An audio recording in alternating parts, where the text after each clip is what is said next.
이제 마태복음 1장 21절의 말씀을 가지고요, 이제 예수의 뜻과 구원의 범위, 이런 제목으로 함께 우리 하나님 말씀 상고하려고 해요. 우리 모든 사람은 죄인이다라고 이렇게 정의를 내릴 수 있어요. 그러면 여러분들 마음 가운데 내가 무슨 죄를 졌는데? 라고 이렇게 생각할 수 있어요. 왜냐하면 죄를 들켰기 때문에 감옥에 갇혀 있는 죄인도 있고, 죄를 지었지만 들키지 않았기 때문에 우리가 이렇게 죄인이 아니야 라고 생각하면서 사는 모습을 가질 수가 있습니다. 성경에 보니까요, 기독교의 경전인 성경에 보니까 모든 사람이 죄를 범하였다, 의인은 없나니 하나도 없다라고 이렇게 말씀하고 있어요. 그럼 왜 우리가 죄인일까? 여러분, 세상에 죄인의 기준은 행동입니다. 아무리 마음을 먹어도 행동하지 않으면 죄인이라고 말하지 않아요. 그러니까 심증은 있지만 물증이 없으면 죄인으로 이렇게 무죄를 선언할 수밖에 없는 것과 마찬가지죠. 그래서 때려야 폭행이에요. 죽여야 살인이라고요. 그런데 하나님은요, 마음으로 그런 생각만 해도, 그런 마음만 먹어도 이미 이제 살인을 했다, 간음을 했다, 그리고 도둑질을 했다라고 이렇게 말하는 거예요. 그래서 성경에 보면요, 형제를 미워하는 자는 살인한 자라고 이야기하고요, 마음에 음욕을 품으면 간음한 자라고 이렇게 말씀하고 있어요. 우리의 세상 가운데서 우리가 이렇게 좋은 것들이 있으면 탐하고 싶은 마음들이 있잖아요. 그래서 그런 탐심을 품게 되어지면 하나님은 뭐라고 하냐면 도둑질했다라고 이렇게 말하는 거예요. 여러분, 한문으로 죄는요, 두 가지가 합성이 됐는데 넉사자와 안일비자가 합성이 됐어요. 이건 뭐냐면 네 가지 아닌 것이 죄다라고 이렇게 이야기하고 있는 거예요. 성경의 근거에서 보니까요, 요한복음 5장에 불신이 죄다, 믿지 않는 게 죄다라고 이렇게 이야기해요.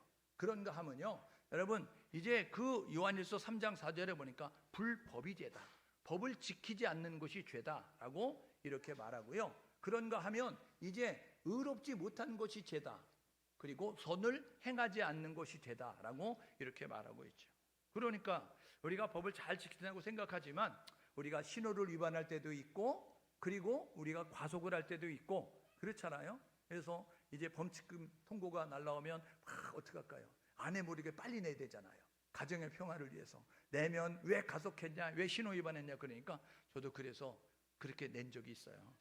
가정의 평화를 위해서.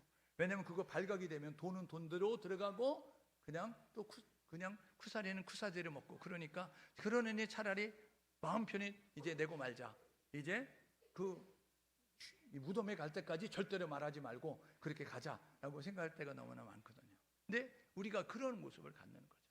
의롭지 못하는 것이, 그리고 선한 일을 아는데 그것을 행하지 않는 것이 죄다라고 이렇게 말하고 있는 거예요. 그럼 죄를 지으면 어떻게 될까? 여러분, 우리는 죄인인데 그러면 죄의 결과가 뭐냐? 그거는 뭐냐면요, 늘 불안한 가운데 있습니다. 그리고 두려운 가운데 있어요. 창세기에 보니까요, 에덴 동산에 아담과 하와가 있었는데요, 하나님이 금지한 명령, 이제 금단의 열매를 따먹었어요, 선악과를. 근데 누가 얘기하지 않아요. 근데 그들이 동산 그늘에 숨어요. 하나님이 찾으세요. 아담아, 아담아, 이렇게 찾으시니까 그들이 뭐라고 하면 우리가 이제 그 죄를 지어서 숨었습니다, 두려워서 숨었습니다 라고 이야기하는 거예요. 그래서 여러분, 죄인들은요, 경찰관만 봐도 두렵습니다. 파출소 앞만 가도 막 두려운 모습을 가져요. 혹시 나 잡혀가지 않을까, 이런 생각을 갖는 거죠. 그런가 하면 죄의 결과는 뭐냐면요, 저주받는 삶이 되는 거예요. 그러니까 늘 부족한 가운데 있고, 그리고 고통스러운 가운데 삶을 살게 되는 것입니다. 그런가 하면 세 번째는 뭐냐면 죽음을 피할 수가 없는 거예요. 죽음에는 두 가지 죽음이 있어요. 여러분, 히브리서 9장 27절에 보니까 사람이 낳다 죽는 건 정한 것, 이렇게 이야기하고 있어요. 그런가 하면 요한계시록 21장 8절에 보니까 믿지 아니하는 자들, 그 다음에 거짓말하는 자들, 그리고 우상 숭배하는 자들, 음행하는 자들, 뭐 이런 사람들이 가는 것이 있는데 불과 이왕으로 타는 둘째 사망, 이렇게 말씀하고 있어요. 그래서 우리가 이렇게 말해요. 생일이 2개면 1번 죽어, 생일 1개면 2번 죽어, 이렇게 말하고 있어요. 왜냐하면 우리가 몇 년 몇 월 며칠생, 주민등록상에 여러분 운전면허증이 기록되는 몇 년 몇 월 며칠생이라는 거 있어요. 이건 육신의 생일이에요. 근데 또 한 가지 생일이 있는데 그게 뭐냐면 내가 교회를 나와서 예수님을 만난 날, 교회에 나와서 죄인임이 깨달아진 날, 그래서 눈물로 회개함으로 통하여서 우리 가운데 거룩한 성령이 임한 날, 이거는요 하나님과 나만 아는 날이에요. 사람들은 잘 몰라요. 근데 그 날이 있게 되면 우리가 둘째 사망을 면함받게 되는 거죠. 여러분, 구원의 방법은요 누군가 죽어야 되는 거예요.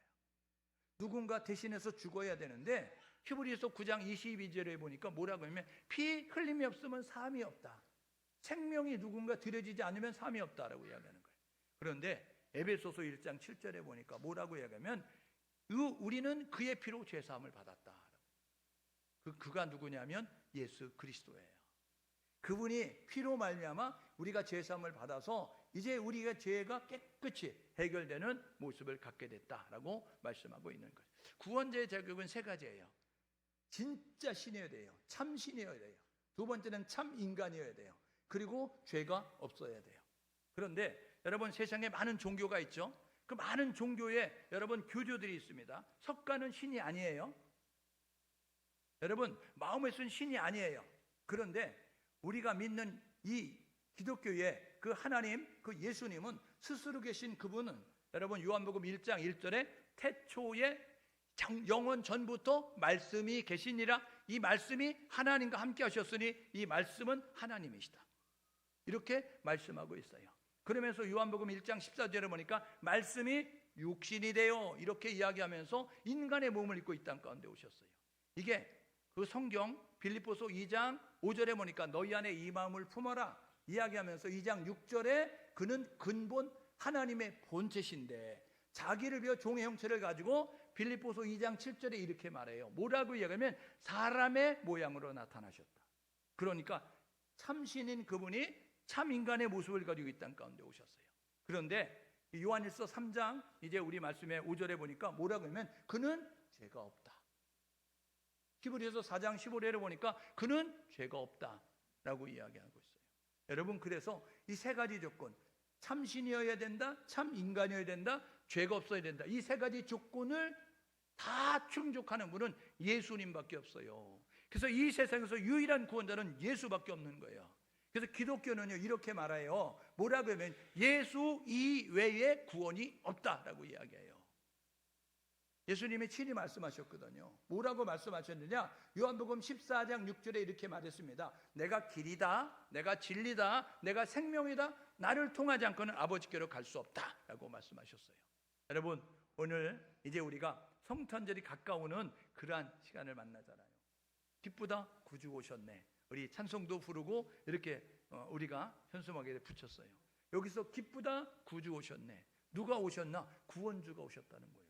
구원자가 오셨다는 거예요. 그래서 기쁘다라고 이렇게 부르게 되는 거죠. 여러분 보십시오. 이 땅에 다시 오실 그분은 누구냐? 예수 그리스도.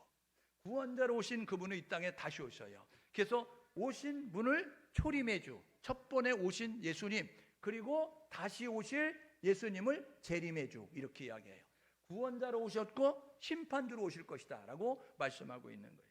그러므로 저와 여러분 모두가 사람이 났다 죽는 것 정하는 것이고 그 후에는 심판이 있다라고 이렇게 말씀하는 것을 기억하셔서 심판에 잘했다 칭찬받을 수 있도록, 상을 받을 수 있도록 준비하는 우리 모두가 될 수 있기를 주님의 이름으로 축복합니다. 여러분, 예수님은요 이 땅에 오신다는 것을 기독교 경전인 구약 성경에는 예수님이 오시기 700여 년, 800여 년 전에 예언하셨어요. 이사야라고 하는 선지자가 있는데 그는 이렇게 말해요. 보라, 처녀가 잉태하여 아들을 낳을 것이다. 이름을 임마누엘이라고 하리라. 그가 너와 함께 하실 것이다. 이렇게 말씀하고 있어요.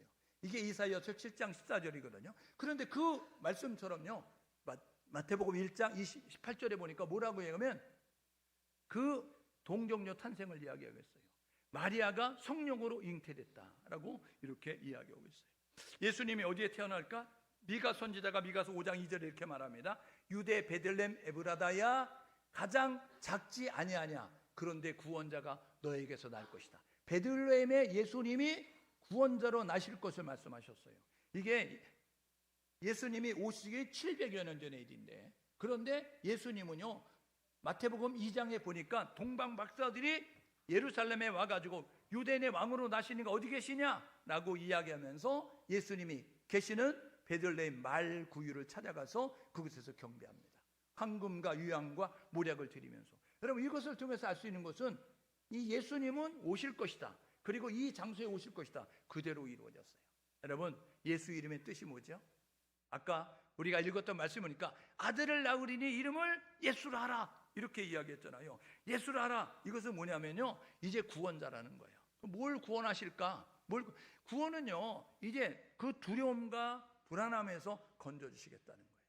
그런가 하면 그 부족함과 고통 가운데서 우리를 건져주시겠다는 거예요.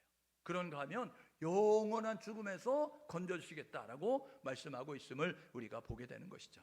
여러분, 이 예수님을, 구원자로 오신 예수님을 우리가 마음으로 이렇게 마음에 영접하기로, 모셔드리기로 결단해야 돼요. 그리고 예수님을 부르기로, 믿기로 결단해야 되는 것입니다. 한번 따라해 볼래요? 누구든지 주의 이름을 부르는 자는 구원을 받으리라. 예, 주 예수를 믿으라. 그리하면 너와 내 집을 구원을 받으리라.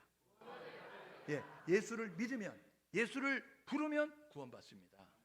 오늘 예배 참석한 우리 모두, 성도님들 모두가 예수의 이름을 불러서 예수가 구원자임을 믿고 예수가 구원자임을 부르셔서 저와 여러분 모두가 구원의 은혜, 건져주시는 은혜, 죄에서 건져주시고 저주에서 건져주시고 그리고 영원한 생명을 주시는 그 예수님을 저와 여러분 모두가 믿고 부를 수 있기를 주님의 이름으로 축복합니다. 여러분, 이렇게 결단하시 보실래요? 우리 한번 이렇게 결단해 보십시오. 예수를 부르기로 결단하시고 예수를 믿기로 결단하신 분들은 한번 따라 하시는데, 하나님, 나를 사랑하셔서 예수님을 이 땅에 보내주시니 감사합니다. 내가 죄와 저주와 사망에서 벗어나게 되었음을 믿습니다. 이 시간 내가 마음속에 예수님을 모시오니 내 마음속에 들어오셔서 나와 함께 하여 주옵소서. 예수님의 이름으로 기도합니다. 아멘. 네, 여러분 날마다 예수의 이름을 부르십시오. 예수는 선택이 아니고 필수입니다. 우리가 이 세상을 살아가는데 물이 필요하듯이, 우리가 생명을 부지하는데 양식이 필요하듯이 우리에게는 꼭 예수가 있어야 된다. 예수 그리스도 기억하시고 부르시고, 그래서 저와 여러분들과 믿으심으로 말미암아 영원한 생명을 얻을 수 있는 우리 모두 될 수 있기를 주님으로 축복합니다. 기도하겠습니다. 하나님 아버지, 감사합니다. 오늘 이렇게 예수님이 오신 성탄절을 위하여서 우리 이웃과 함께하는 성탄 축제를 예배드리게 하시니 감사합니다. 오늘 예배를 받아주시고 우리 모두가 예수님이 구원자임을 알고 부르고 믿어서 구원의 은혜를 덧입는 우리 모두 되게 도와주옵소서. 하나님께서 위의 순수도 함께 하시고 홀로 영광 받으실 줄 믿습니다. 예수 그리스도의 이름으로 기도합니다. 아멘.